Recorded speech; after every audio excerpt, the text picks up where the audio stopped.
आज हम मौर्योत्तरकालीन स्थानीय राजवंश शुंग वंश के बारे में बात करेंगे। तो शुंग वंश का इतिहास 185 ईस्वी पूर्व से मौर्य वंश के अंतिम शासक बृहद्रथ की हत्या कर एक ब्राह्मण मौर्य सेनापति पुष्यमित्र शुंग ने एक नए वंश शुंग वंश की स्थापना की।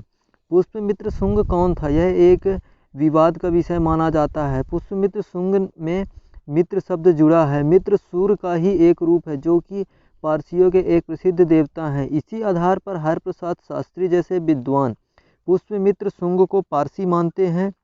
यद्यपि बाद में इन्होंने अपनी राय बदलते हुए पुष्यमित्र शुंग को ब्राह्मण धर्मावलंबी बताया है।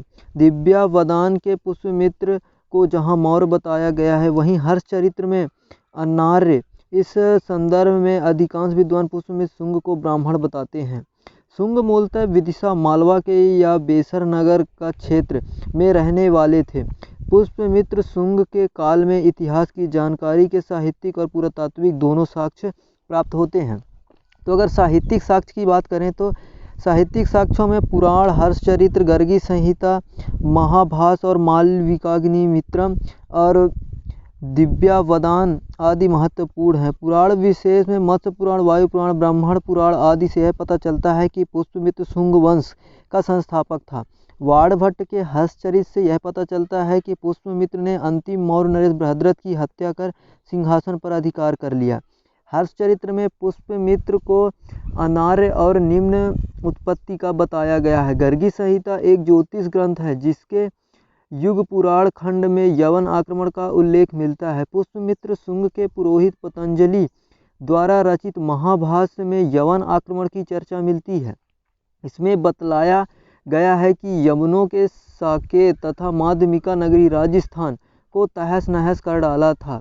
कालिदास कृति मालविकाग्निमित्रम में शुंग कालीन राजनीतिक गतिविधियों के साथ साथ यवनों के आक्रमण के बारे में भी जानकारी मिलती है। इसके अनुसार अग्निमित्र के पुत्र वासुमित्र ने सिंधु नदी के दाहिनी और दक्षिणी किनारे पर यवनों को पराजित किया। दिव्यावदान में पुष्यमित्र को मौर्य वंश का अंतिम शासक बताया गया है। इसका चित्रण बौद्ध धर्म के संहारक के रूप में किया जाता है। अब अगर शुंग वंश के पुरातात्विक साक्ष्य की बात करें तो वह पुरातात्विक साक्ष्यों में निम्नलिखित को शामिल किया जा सकता है।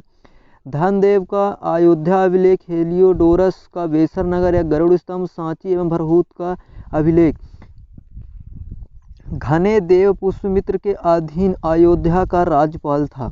इसके अयोध्या अभिलेख से जानकारी मिलती है कि पुष्यमित्र ने 2 अश्वमेध यज्ञ कराए थे। हेलियोडोरस तक्षशिला के यूनानी शासक एंटिकाल्डियस का दूत बनकर विदिशा स्थित शुंगवंशी राजा भागभद्र के दरबार में आया था। इसने यहाँ पर भागवत धर्म को अपना लिया और एक गरुड़ स्तंभ लेख जारी किया, जिसे भागवत धर्म के संबंध में जानकारी देने वाला प्रथम अभिलेख माना जाता है। अशोककालीन सांची के स्तूप रायसेन जिला मध्य प्रदेश का पुष्यमित्र शुंग ने विस्तार किया और इसकी काष्ठवेदिका को पाषाण में परिवर्तित किया। भरहुत स्तूप सतना जिला मध्य प्रदेश पर ही शुंगरंजे खुदा है, जिससे ऐसा प्रतीत होता है कि इसका निर्माण शुंग काल में ही कराया गया था। अब अगर पुष्यमित्र शुंग की बात करें तो पुराण, हर्षचरित, मालविकाग्निमित्रम तथा अयोध्या अभिलेख में पुष्यमित्र के लिए सेनानी की उपाधि का प्रयोग किया गया है। पुष्यमित्र एक शक्तिशाली शासक था। उसका संघर्ष विदर्भ या बरार महाराष्ट्र के शासक यज्ञसेन के साथ हुआ था, जिसने यज्ञसेन की पराजय हुई थी।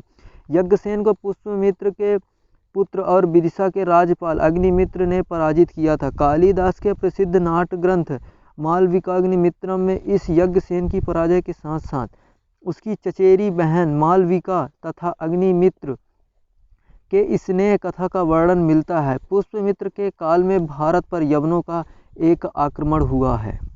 Tell me pretty lies, look me in the face, tell me that you love me, even if it's